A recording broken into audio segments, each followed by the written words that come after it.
சென்னையில் உண்மையிலே நைட்டு 3 மணி இல்லை 5 மணிக்கும் சூடா எல்லாமே கிடைக்கும். சூடா மட்டும்தான் கிடைக்கும்.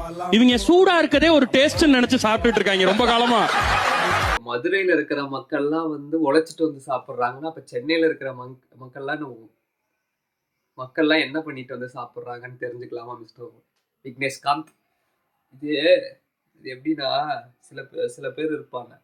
அதாவது அவங்களுக்கு அந்த விஷயம் தேவையா இருக்கும்போது அதை நல்லா பிரைஸ் பண்ணி அதுகிட்ட இருந்து கிடைக்கிறது எல்லாத்தையும் வாங்கிட்டு அதுக்கப்புறம் சரி மேலே போனதுக்கு அப்புறம் அதை அப்படியே உதறி விடுவாங்க.